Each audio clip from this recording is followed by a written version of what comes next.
¿Podrás visitarle la tumba? Déjalo. No hace falta que sigas. La petición de años corresponde al fiscal, Mati. Y la instrucción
okay जी, बिस्मिल्लाहिर्रहमानिर्रहीम।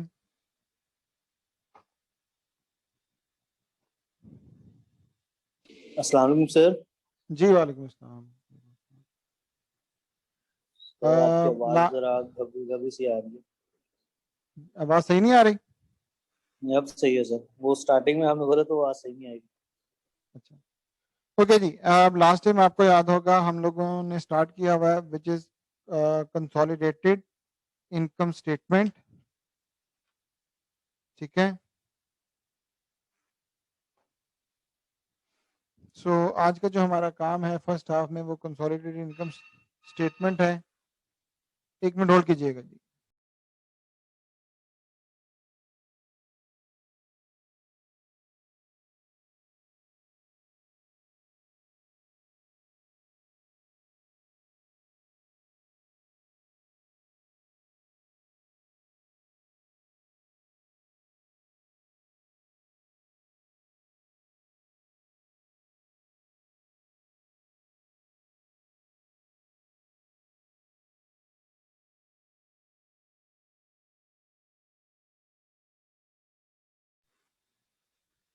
Okay जी, question जो है वो आप लोगों को, वैसे मैंने जब मेल भेजी थी तो उसमें भी अटैच कर दिया हुआ है। स्क्रीन में शेयर करने लगा हूँ।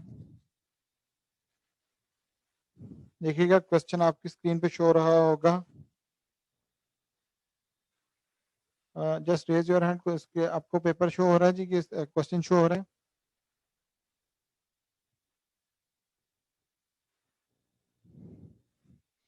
ओके जी, कैलकुलेटर सब लोग पकड़ लीजिएगा और नोटबुक ऑब्वियसली होनी चाहिए। Paper bought 70% of salt. तो हमारे पास दो कंपनीज, वन इज पेपर या पेपर भी इसको कहते हैं। 70% of salt on 1 July 2006। Dates को अपने पास नोट कर लीजिएगा। The following are the statement of profit and loss account, profit and loss of paper and salt for year ended 31 March. हमने उसको एक्वायर कब किया है? ठीक है, ये देखिएगा मैं साइड पे लिखने लगा हूं यहाँ पे। एक्विजिशन डेट, एक्विजिशन डेट क्या कौन सी है हमारे पास? जुलाई 1, जुलाई 1 2006। जबकि हमारे पास जिसको हम कहेंगे रिपोर्टिंग डेट, रिपोर्टिंग डेट कौन सी है? वो है हमारे पास March 31 और 2007। सही है, तो इसका क्या मतलब हुआ कि इसको एक्वायर किए हुए हमें अभी पूरा साल नहीं हुआ। ध्यान से सुनिएगा सब लोग, ठीक है।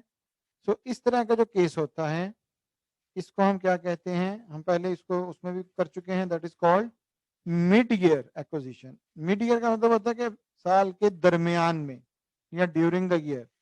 एक्विजिशन डेट कितनी है? जुलाई 1। और रिपोर्टिंग डेट कितनी है? March 31। कितने मंथ बने दरमियान में? मुझे चार्ट में लिख कर बताइएगा।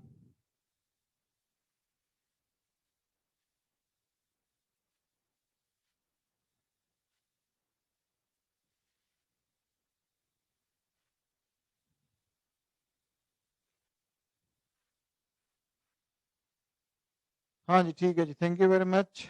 सब लोगों ने बता दिया। यहाँ पे बता रहे हैं मंथ्स हमारे पास बन गए जी कितने? 9। तो याद रखिएगा हमने इसको अकाउंट फॉर करना है सिर्फ और सिर्फ जब तक जितने मंथ्स हुए हैं हमें उसको एक्वायर किए हुए, हमने सिर्फ और सिर्फ उसी को देखना है। सही है जी। अब रिपीटिंग अगेन, हमने उसको एक्वायर कब किया था? 1 जुलाई 2006 को। जबकि हमारे पास रिपोर्टिंग डेट क्या आ रही है? March 31। सो इट मीन्स कि यहाँ पे हमारे पास कितने मंथ्स आ रहे हैं? 9।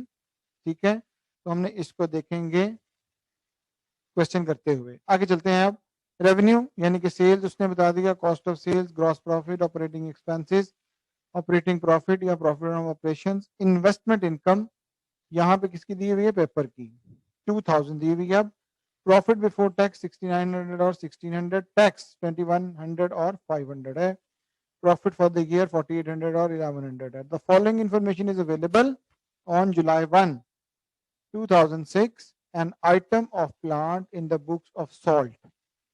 इसकी salt की books में had a fair value of कितनी 5000 in excess of its carrying amount. At this time the plant had remaining life of कितना है 10 years.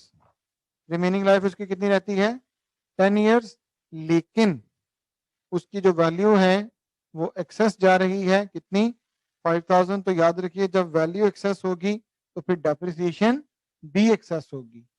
तो depreciation is charge to cost of sales. Last time हम discuss कर चुके हैं कि आम तौर पर हमारी जो डेप्रिसिएशन होती है अगर ट्रेडिंग बिजनेस हो तो उसको हम ऑपरेटिंग एक्सपेंसेस में लेते हैं, लेकिन जो मैन्युफैक्चरिंग नेचर का बिजनेस होता है जहां पे हम चीज़ों को प्रोड्यूस करते हैं तो वहां पे हमने जो अपनी डेप्रिसिएशन होती है उसको कॉस्ट ऑफ गुड्स सोल्ड में या एक अलग से अगर आप कॉस्ट अकाउंटिंग मैनेजमेंट अकाउंटिंग में देखें so we have already prepared cost of goods manufactured and sold statement, so that is why we are going to charge depreciation in cost of goods sold during the post acquisition period. Post acquisition period उस company को acquire करने के बाद sold goods to paper for 4400. अब किसने बेचा subsidiary ने. Last time जो हमने क्वेश्चन किया था उसमें होल्डिंग ने बेचा था. यहाँ पे हमारे पास क्या आ रहा है कि सब्सिडरी ने किसको बेचा है होल्डिंग को. Of this 500 was included in the inventory of paper at the year and. इसमें से 500 का स्टॉक यानी कि बताने का मकसद ये है कि 500 का स्टॉक बचा हुआ है. कितना 500 का. सॉल्ट अर्न्ड, सॉल्ट कितने करती है 35% मार्जिन ऑन सेल यानी कि ग्रॉस प्रॉफिट मार्जिन कितना है 35%. गुडविल अमाउंटिंग 800 अराइज की सेकंड फॉर्म है on the acquisition of salt which had been measured using the fair value method. Goodwill is to be impaired by कितने 10% at the year end, and impairment losses should be charged to operating expenses. So impairment जो है जो भी होगी वो हमने किसको charge करनी है ऑपरेटिंग एक्सपेंसेस को. और लास्ट क्या है कि salt paid a dividend of 500 on 1 जनवरी 2007. सो 1 जनवरी 2007 को उसने कितना डिविडेंड पे किया 500. रिक्वायर्ड क्या है prepare consolidated statement of profit and loss. तो थोड़ी सी इसके लिए वर्किंग्स कर लेते हैं, ज्यादा नहीं है कोई इतनी ज्यादा. और उसके बाद हम तो सबसे पहले देखते हैं कि उसने हमें क्या बताया. डेप्रिसिएशन कितना था 5000 एक्सेस थी और लाइफ कितनी है 10 ईयर्स. सो डेप्रिसिएशन किस तरह से निकालेंगे. एक्सेस वैल्यू उसने कितनी बताई कि 5000 और लाइफ रिमेनिंग कितनी है 10 ईयर्स. ठीक है. सो डेप्रिसिएशन अगर तो हमने इस सब्सिडरी को परचेज किया होता पूरे साल से तो हम पूरे साल का लेते, लेकिन यहाँ पे हम देख चुके हैं कि हमने उसके कितने मंथ्स का हिसाब रखना है 9 मंथ्स का. सो हम यहाँ पे जो है वो दोबारा से लिख लेते हैं. क्या इसको कॉपी कर लेते हैं. एक्विजिशन डेट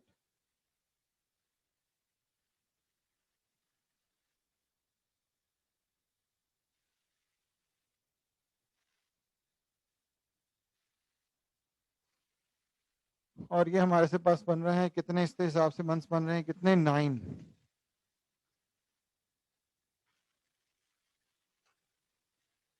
तो यहाँ पे डेप्रिसिएशन निकालते हैं कितनी 5000 डिवाइडेड बाय 10. तो ये बनती है पूरे साल की. ये क्या बनती है पूरे साल की. इसको मैंने मल्टीप्लाई कर दिया. पहले निकाल लेते हैं फुल ईयर की. ये किसकी है? Full year. वैसे समझाने के लिए मैं कर रहा हूं, आप इसको डायरेक्ट भी कर सकते हैं। फॉर 9 months, फॉर 9 months क्या बनेगी?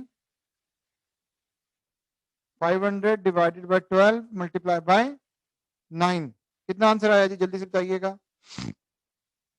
500 divided by 12 multiply by 9।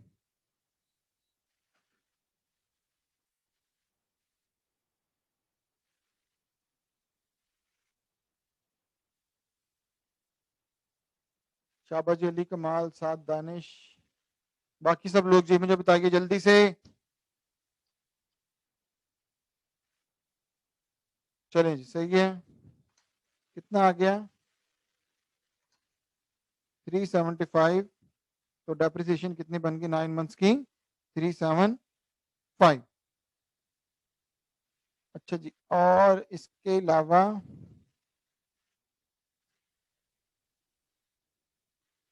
Provision for unrealised profit.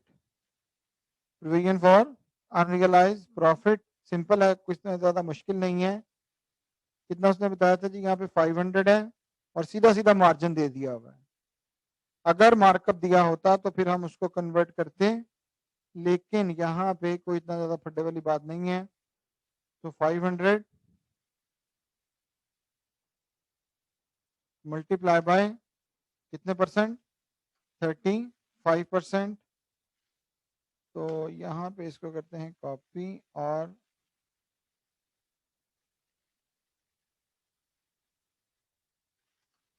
कितना आ गया? प्रोविजन फॉर अनरियलाइज्ड प्रॉफिट हमारे पास कितने आ गया? 175। आई एम रिपीटिंग अगेन कि हमारे पास डायरेक्ट उसने क्या दिया हुआ था? प्रॉफिट दिया हुआ था, सॉरी ये जो उसने परसेंटेज दी हुई थी मार्जिन की। So we need not to be convert into किसमें? अपना जो हमारे पास बनेगा क्या कहते हैं,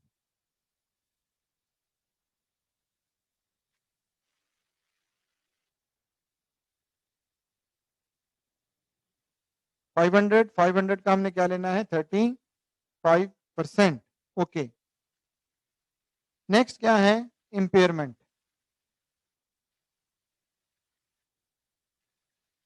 क्वेश्चन में आते हैं, उसने क्या कहा था जी? इम्पेयरमेंट कितनी है हमारे पास? 800। और इस 800 की हमने इम्पेयरमेंट कितनी लेनी है? 10%। ठीक है, सो 800 का 10% वो हमारे पास कितना आ गई? 80। ठीक है, तो हमारे पास इम्पेयरमेंट भी निकला है, प्रोविजन फॉर अनरियलाइज्ड प्रॉफिट भी निकला है। लास्ट सिर्फ और सिर्फ देख लेते हैं डिविडेंड।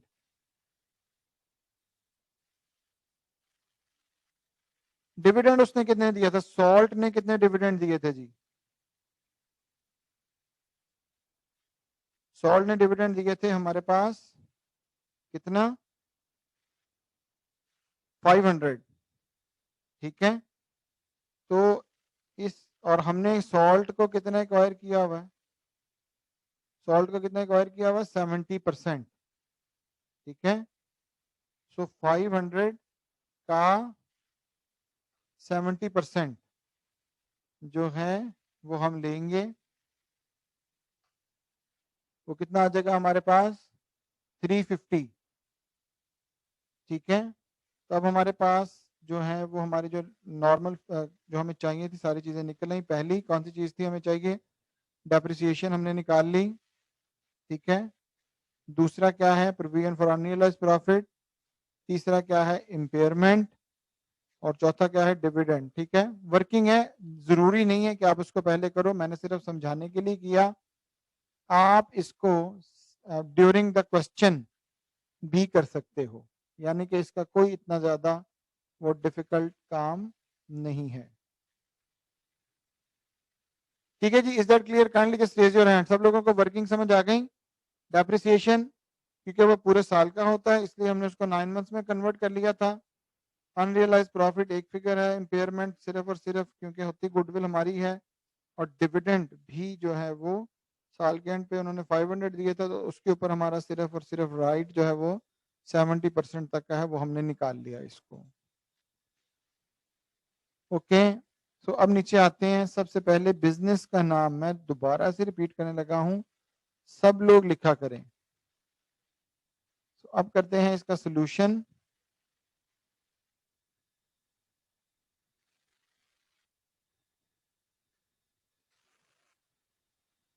पेपर लिमिटेड कंसोलिडेटेड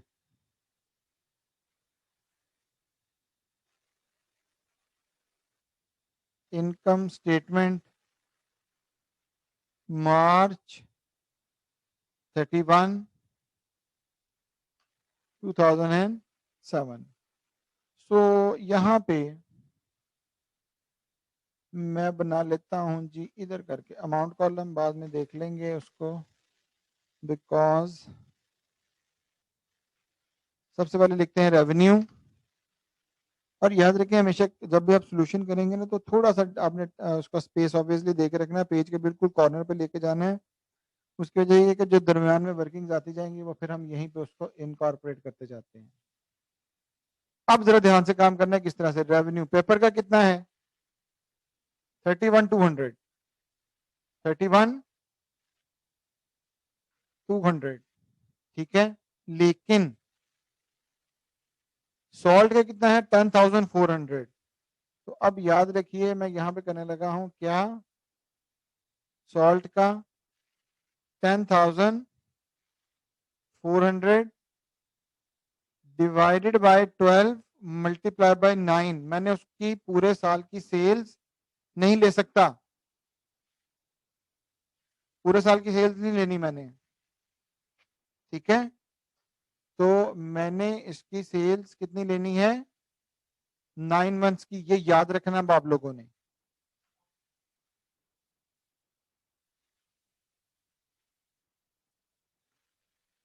ठीक है। मैंने पूरे साल की सेल्स नहीं लेनी, मैंने कि कहा कब कब की लेनी है? सिर्फ और सिर्फ 9 मंथ्स की। मैं यहाँ पे कमेंट में भी दे रहा हूं ताकि हमें बाद में करते हुए इश्यू ना हो। 10,400 डिवाइडेड बाय 12 मल्टीप्लाई बाय 9। अच्छा जी, उसके बाद एक दूसरे की इंटरकंपनी सेल्स, इंटरकंपनी सेल्स कितनी थी? कितना बेचा था उसने during the post acquisition period? Salt ने स्टॉक बेचा था किसका? सॉल्ट ने बेचा किसको? पेपर को। कितने से? 4,400। तो माइनस कर देंगे 4,400, ठीक है। कमेंट में मैंने लिख दिया इंटर कंपनी सेल्स, ठीक है। सो याद रखिए इंटर कंपनी सेल्स, हमने एक की सेल्स है तो दूसरे की कॉस्ट ऑफ सेल होगी, ठीक हो गया। तो हमने हमेशा इसको कॉस्ट ऑफ सेल से भी माइनस करना है और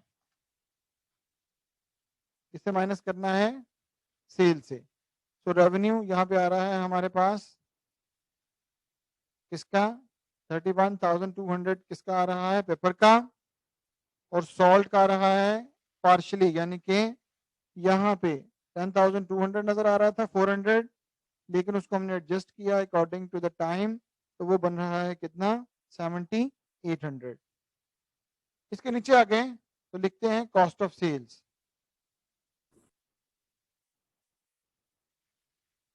cost of sales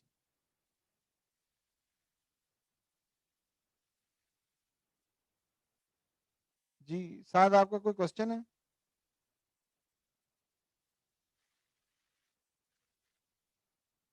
cost of sales, okay जी। कॉस्ट ऑफ सेल्स में हमने पेपर का पूरा लिखना है 17,800।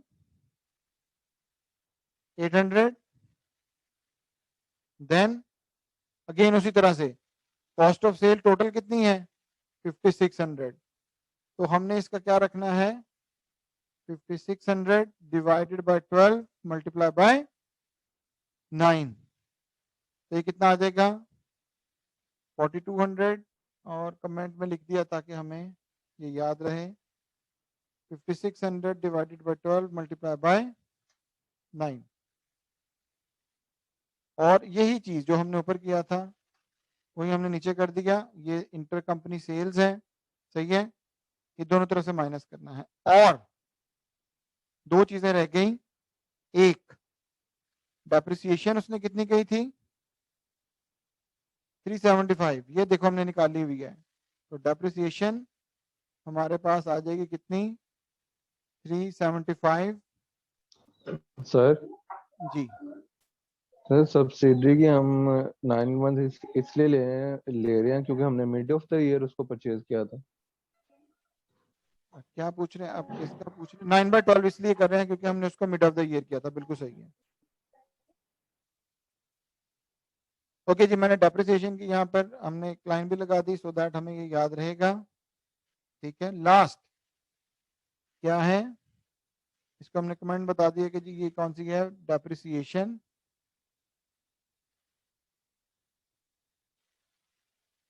ठीक है, और उसके बाद क्या है जी unrealised profit, provision for unrealised profit. ठीक है, इसको भी हम लाइन लगा देते हैं सो दैट कि हमारे पास ये भी बाद में हमें याद रहे कि ये क्या था। प्रोविजन फॉर अनरियलाइज प्रॉफिट भी यहाँ पे हम कॉस्ट ऑफ सेल्स में उसको क्या कर देते हैं, ऐड कर देते हैं। सो यहाँ पे हम सम करते हैं तो हमारे पास टोटल आ गया कितना 18150। ठीक है, तो कॉस्ट ऑफ सेल्स रेवेन्यू था हमारे पास ये, और कॉस्ट ऑफ सेल्स हमारे पास निकल आई 18150। इन दोनों को माइनस किया, माइनस दिस वन, तो ये हमारे पास क्या निकल आया ग्रॉस प्रॉफिट।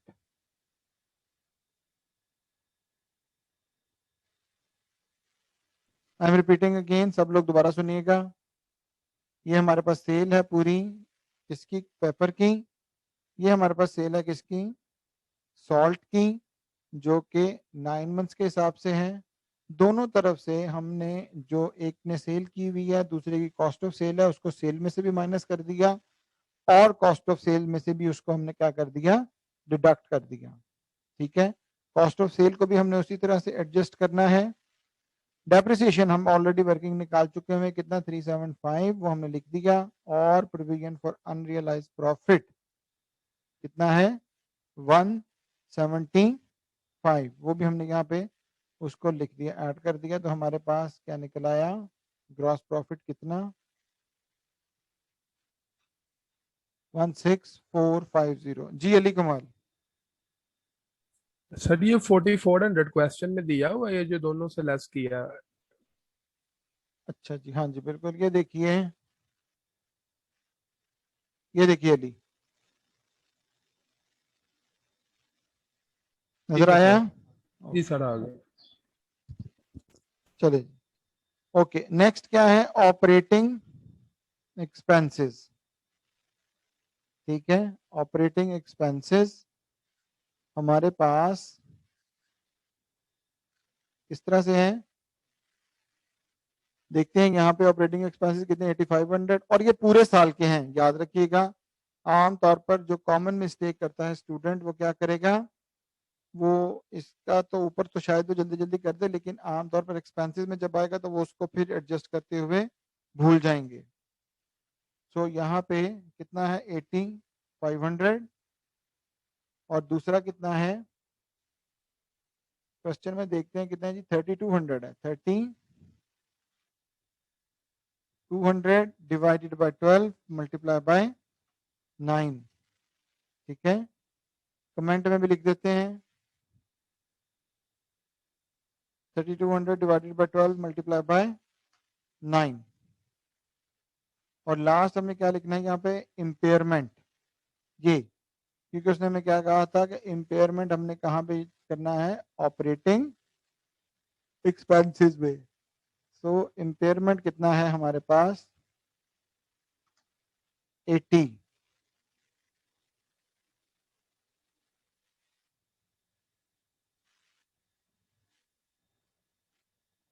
ये हमारे पास आ गया कितना 80, यहाँ पे इम्पेयरमेंट वो हमने यहाँ पे लिख दिया। ओके,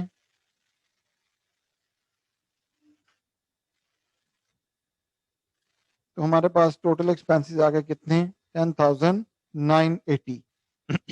ओके, ग्रॉस प्रॉफिट में से ऑपरेटिंग एक्सपेंसेस को डिडक्ट करते हैं, तो हमारे पास कितना निकल आया, 5470, 5470। ठीक है, ये हमारे पास प्रॉफिट फ्रॉम ऑपरेशंस, या इसको हम ऑपरेटिंग प्रॉफिट भी लिख सकते हैं।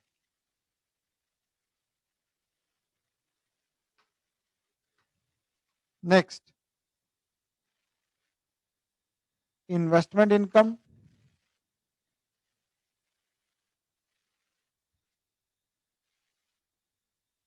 इन्वेस्टमेंट इनकम, ठीक है, वो देखते हैं क्वेश्चन में।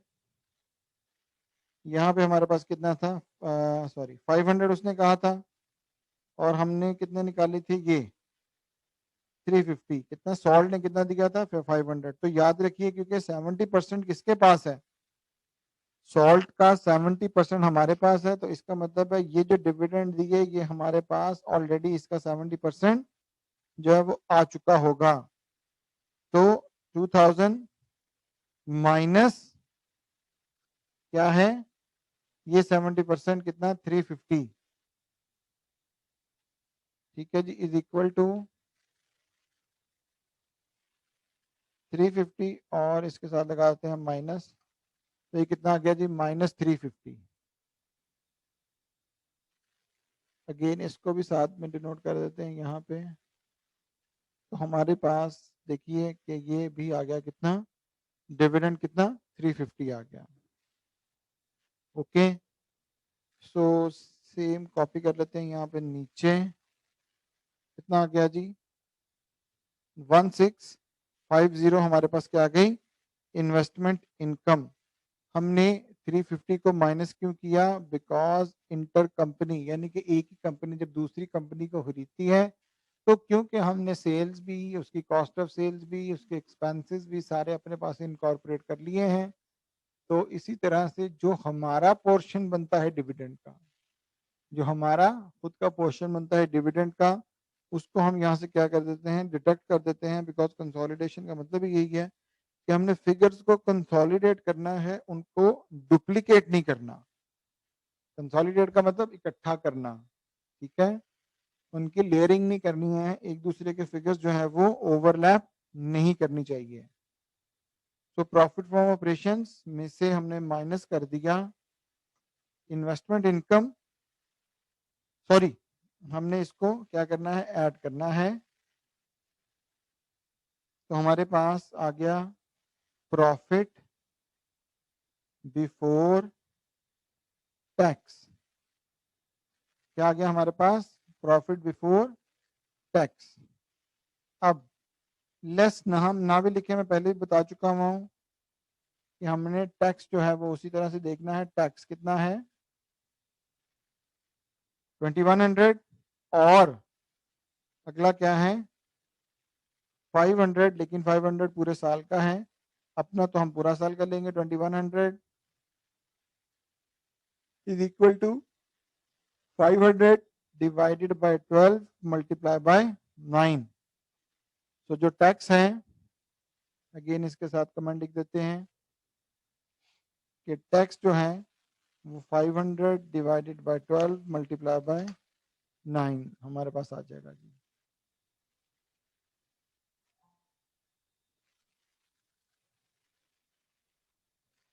तो हमारे पास आ गया जी कितना, 2475। तो इसमें से जब माइनस कर दिया हमने, तो हमारे पास profit for the year, total profit जो आ जाएगा हमारे पास वो कितना आ जाएगा, profit after tax, profit after tax हमारे पास आ गया कितना, 4645। ओके जी, काइंडली यहाँ तक मुझे कंफर्म कीजिएगा एवरीवन, सब लोगों को जस्ट रेज योर हैंड, ये क्लियर है।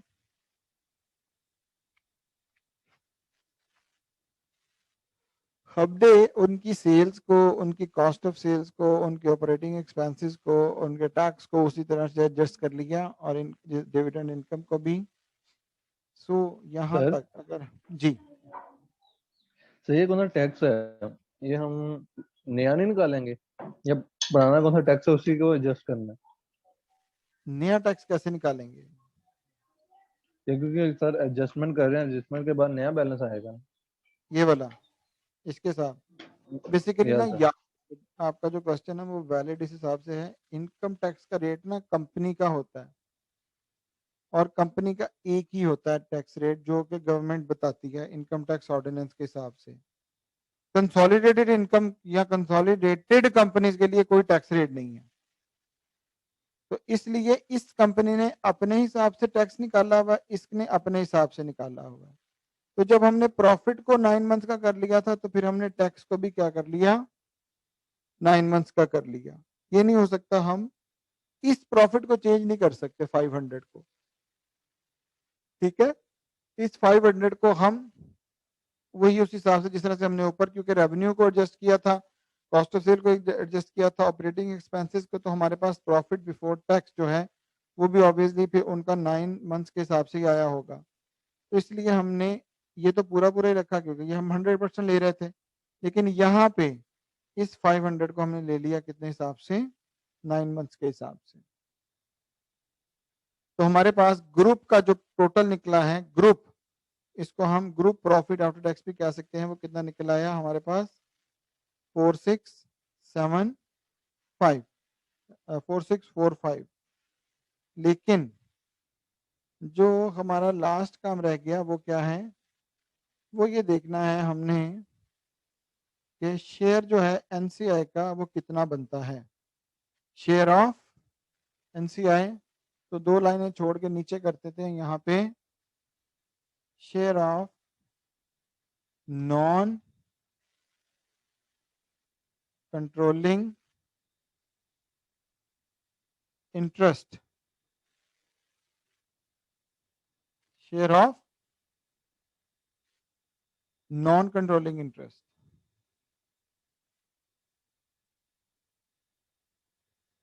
चलिए जी देखिएगा किस तरह से। सबसे पहले इनका अपना प्रॉफिट कितना था, 1100 का, ठीक है। तो इसके लिए क्या काम करना है, यहाँ पे मैं लिख देता हूं जी डॉलर्स। तो सबसे पहले लिखते हैं सब्सिडरी प्रॉफिट या share of profit.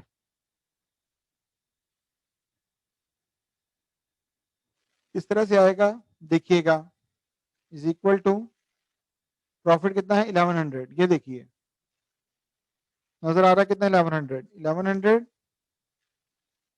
Multiply by sorry divided by 12 multiply by 9, ठीक है। और इसका, इस सारे का हमने क्या लेना है 30%, क्या लेना है 30%। ध्यान से सुनिएगा, क्योंकि हमने उसको कितना टेक ओवर किया हुआ है 70%। तो कितना आ जाएगा, हमने उसको कितना टेक ओवर किया हुआ 70%, तो ऑब्वियसली फिर एनसीआई का शेयर क्या बनेगा, कितना 2247.5। सो यहाँ पे हम सब ऊपर लिखना चाहिए था हमें, कंट्रोलिंग इंटरेस्ट कितना है 70% और एनसीआई कितने परसेंट है 30%, ठीक है। कंट्रोलिंग इंटरेस्ट 70% है और फिर ऑब्वियसली एनसीआई कितना हो जाएगा 30%। तो यहाँ पे हमने सबसे पहले देखा कि जो नॉर्मल उनका प्रॉफिट है, ठीक है, ये कौन सा प्रॉफिट मैं ब्रैकेट में वैसे ही समझाने के लिए लिख रहा हूँ, नॉर्मल या गिवन प्रॉफिट जो है हमारे पास वो कितना है सर। 2 जी। तो सॉरी सर, ये वैल्यू कैसे आई, वैल्यू को पता नहीं लगा। हाँ जी, ये देखिए कैलकुलेटर है आपके पास, लिखिएगा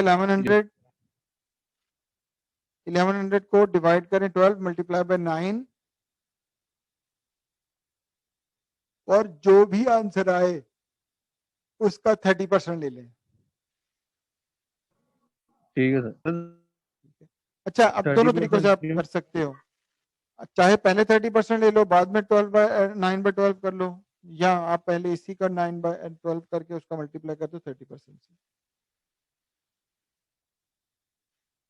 ठीक है sir. Okay, then next less,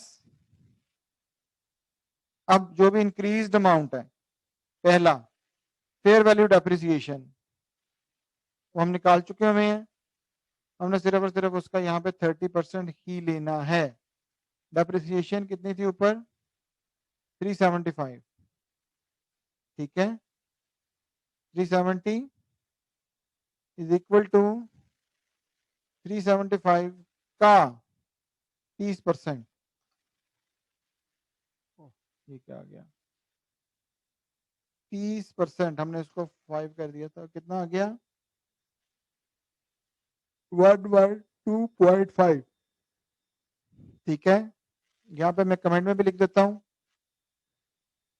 so that कि हमें याद रहे, 375 का कितने परसेंट, 30%। देन अब याद रखिएगा, अब किसने स्टॉक बेचा था, दोबारा क्वेश्चन पे आ रहा हूं, किसने बेचा था, सॉल्ट ने।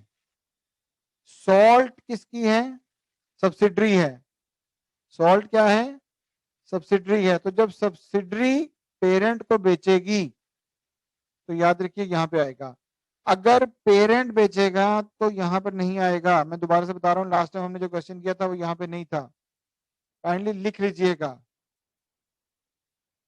ठीक है। जब सब्सिडरी स्टॉक बेचेगी किसको, पेरेंट को, तो कॉस्ट ऑफ सेल में, और दूसरी एडजस्टमेंट कहां पे होगी, यहां पे, ठीक है। प्रोविजन फॉर अनरियलाइज्ड प्रॉफिट कितना है, इज इक्वल टू दिस, कितना है जी, 175 का 30%, 175 का 30%, कमेंट लगा देते हैं ताकि प्रॉब्लम ना आए। 135 मल्टीप्लाई बाय 30%, कितना आ गया 52.5। लास्ट है इम्पेयरमेंट। अच्छा, इसके साथ ना बार बार लोग लिखते हैं share of depreciation, share of फलाना, लेकिन एक ही दफा ऊपर लिख दें, एक ही दफा ऊपर लिख दें तो फिर नहीं मसला रहेगा। इम्पेयरमेंट कितनी है 80, और 80 का 30% ले लेना है।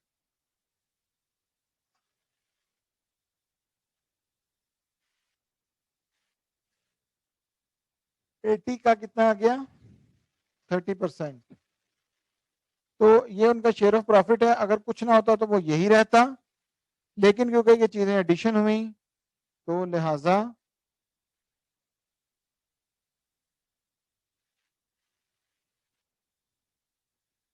हम इनको तीनों का सम कर लेते हैं, और ये आ गया टोटल, और इसमें से हमने इसको क्या कर दिया, माइनस कर दिया। तो अब उनका एक्चुअल शेयर कितना बन रहा है 58.5। तो यहाँ पे आए वापस, और यहाँ से लिखेंगे less share of subsidiary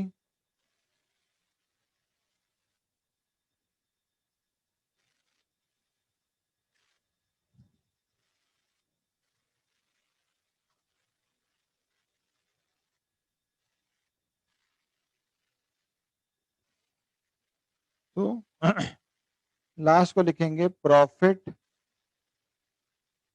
attributable,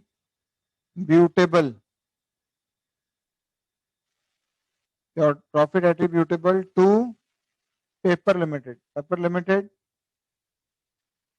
कितना, इसमें से माइनस कर दिया तो हमारे पास ये आ गया जी, प्रॉफिट एट्रीब्यूटेबल टू, जो पेपर लिमिटेड का बचेगा वो हमारे पास नजर आ रहा है यहाँ पे, ठीक है। सो जो भी हमारे पास प्रॉफिट निकला 460 में से यहाँ पे गए और हमने देखा कि उनका नॉर्मल कितना बन रहा था दिस वन, लेकिन ये इंक्रीज होने के बाद हमने उसको क्या कर दिया 58.5 से लेस कर दिया, तो हमारे पास प्रॉफिट एट्रीब्यूटेबल टू पेपर कितना रह गया 4587। ठीक है, या 458.6 कुछ इस तरह से करके कर सकते हैं। ये देखो यहाँ पे इस तरह से आ जाएगा। तो इसका टोटल ऑब्वियसली जो ऊपर वाली चीज है उसके इक्वल होना चाहिए। ठीक है, वैसे मैं कलर करके बता रहा हूँ कि this must be equal to this one.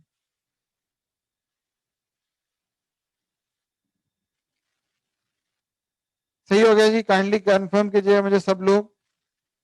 ठीक है, कंसोलिडेटेड इनकम स्टेटमेंट जो है एज कंपेयर टू जो होता है हमारी बैलेंस शीट, वो उसके मुकाबले में ये कोई इतना ज्यादा डिफिकल्ट नहीं होता। But you need to know कि हमें इसके लिए सिर्फ और सिर्फ ये चीज़ें आनी चाहिए जो कि ज़रूरी हैं, जो उसकी बेसिक प्रिंसिपल्स हैं वो हमारे पास जो है वो। जी, यहाँ तक किसी ने कोई भी क्वेश्चन पूछना हो, कोई चीज़ पूछनी हो जी पूछ सकता है।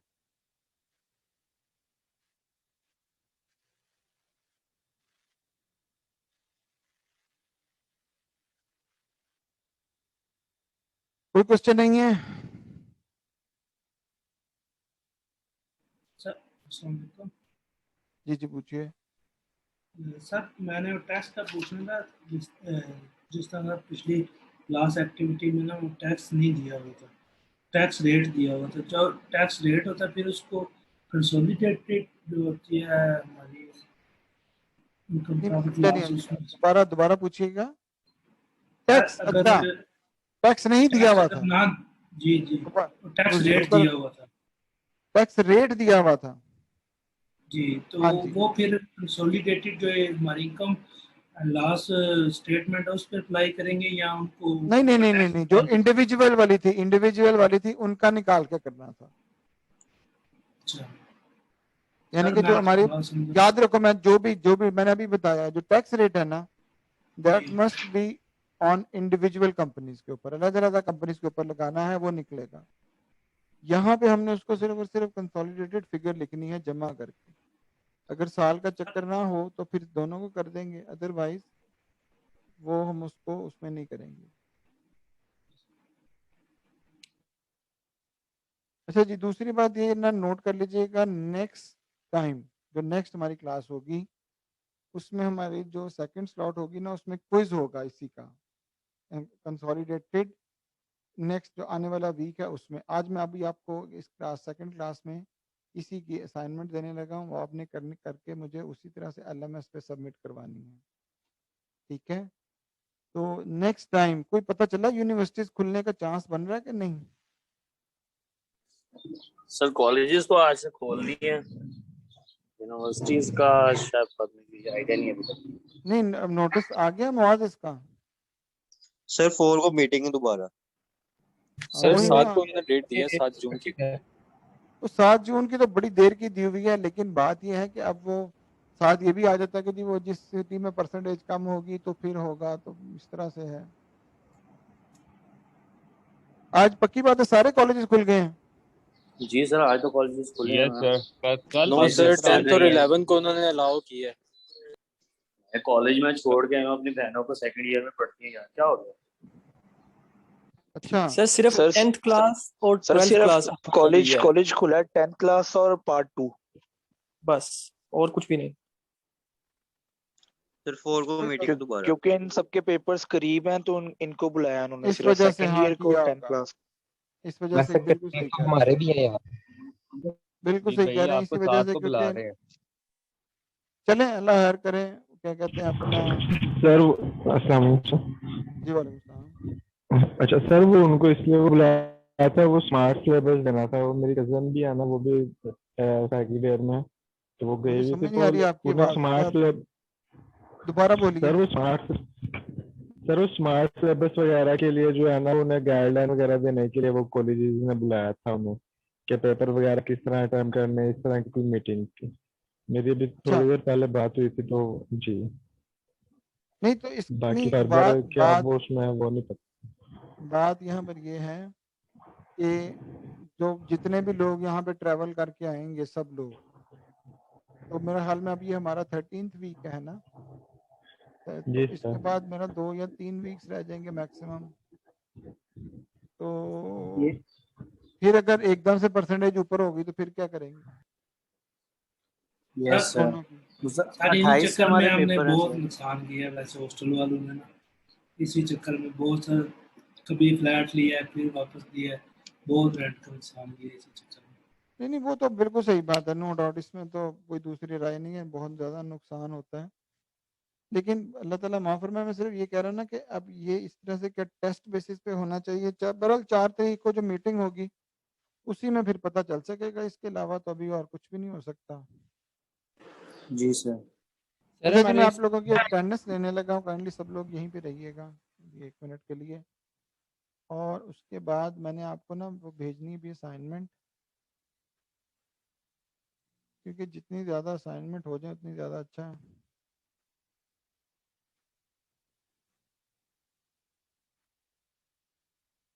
क्विज, हाँ जी क्विज जो आज तक है ना इनकम स्टेटमेंट का सिर्फ होगा, यानी कि पिछले वीक का और आज का मिला के, ठीक है। मौजूद सबको मैसेज भी कर देना आप, मैं मेल भी कर दूंगा, लेकिन बहरहाल मेल ना भी आए तो इट्स कंफर्म कि जी नेक्स्ट टाइम ये जो है ना वो हमारा होगा। आमिर शहजाद, सर यहाँ Aamir Shahzad,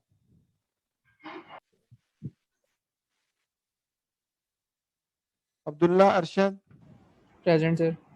Adeel Javed, yes sir. Ali Hassan, Ali Hasnain, sir Ali Hasnain present. Ali Hussain, present sir. Ali Kamal, present sir. Almas, present sir. Amir Hamza, present sir. आमना,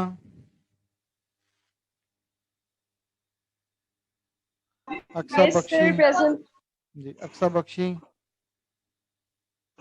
yes sir. Ayesha Iqbal, present sir. Bilal Kanwal, present sir. Burhan Razzaq, yes sir. Present. Faiza,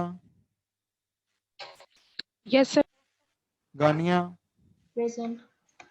Habibur Rahman, present sir. Haider Ali, yes sir present. Hammad Riaz, yes sir present. Haq Nawaz, present sir. ठीक है, Hassan Qaiser, yes sir. Hunair, present sir. Irfan, Kinza, yes sir. Present. Liaquat, yes sir. Maria, yes sir. Mahreen,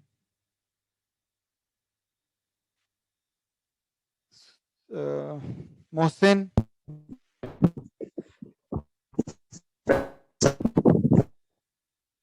Mohsin है जी, जी sir है, उसको match नहीं चल रहा। ठीक है जी। Mubeen Abbas, yes sir. Abduhu, yes sir. Mohammad Ahmed, present sir. Mohammad Ahmed Shafiq. यार ये मोहम्मद अहमद शफीक की बहुत ज्यादा छुट्टियां हो गई हैं, इसको कोई मैसेज कर दो, इसके लिए फिर मसला हो जाना है। ये है यहीं पर के छोड़ गया? तो बाकी क्लासेस तो लेता है, इधर ही है, मैं बात करता हूँ। मोहम्मद अहमद शफीक प्रेजेंट। ये बोला अब आया अहमद शफीक साहब, आप इधर ही हैं? जी सर इधर ही। तो आप क्लासेस क्यों नहीं ले रहे?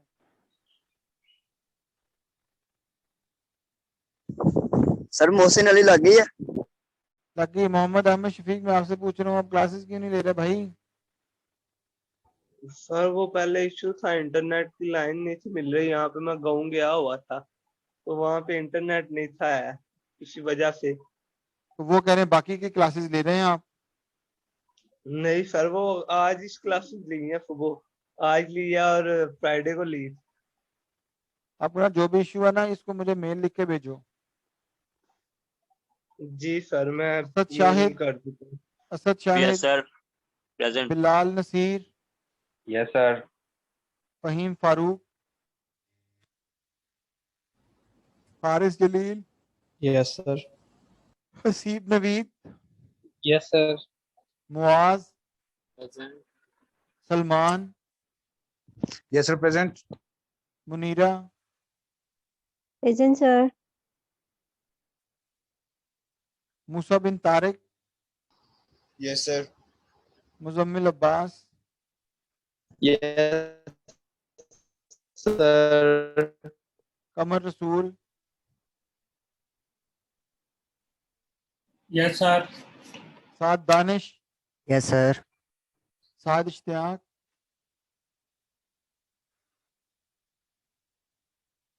सदीप,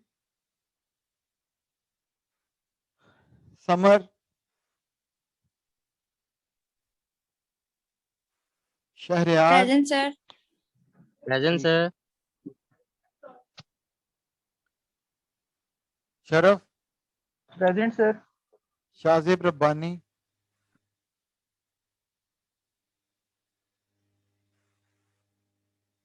शेरदिल, present sir. Soha, present sir. Sheikh Mustafa, present sir. Ali Raza, yes sir.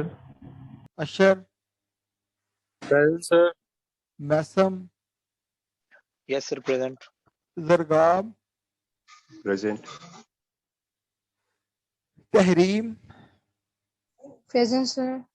Tajish, present sir. Zara,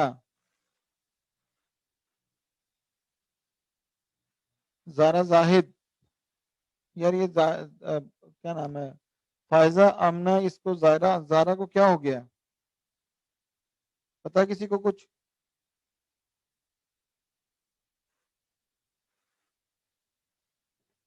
नहीं पता। लियाकत अली, लियाकत अली, आप इधर ही हो? जी सर अस्सलाम। हाँ जी यार, आपके ना मिड टर्म वाले मार्क्स अपडेट हो जाएंगे, आप फिक्र ना करो। बेसिकली मैं सारे जो है ना वो जो मिसिंग्स हैं वो उनको एक दफा में कर रहा हूँ, ठीक है? आपने चले मेल ठीक की है हुई थी ना? जी सर। हाँ जी, वो हो जाते हैं। मैं बाकी सारे क्लासेस कर रहा हूँ, फाइनल तो फिर इसी में हो जाएंगे आपके। सर मेरे सर असाइनमेंट 2 के क्विज के मार्क्स नहीं लगे।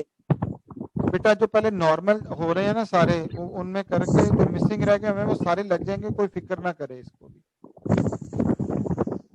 चलना ठीक है सर। अच्छा जी चलिए, ब्रेक है, ठीक है? 20 मिनट्स के बाद 4:50 पे सब लोग वापस आ जाइएगा, ठीक है? तो फिर मैं आप लोगों को असाइनमेंट दे रहा हूँ। असाइनमेंट छोटी सी है, आज हम आपने क्लास में ही मुझे वो करके जमा करवानी है सब ने, ठीक है? असाइनमेंट इतनी ज्यादा बड़ी नहीं है तो सर आज यहाँ पे उसको लाइट गई हुई है सर।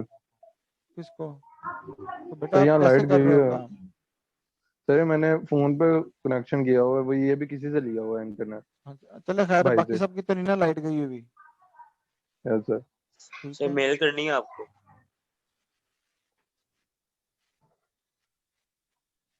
ओके। सो अभी आप लोगों ने जो मैंने बता दिया ना, अभी 20 मिनट्स के बाद सब लोग आ जाइएगा, उसके बाद फिर देखते हैं। हाँ जी इरफान, इरफान साहब अब इधर ही हैं?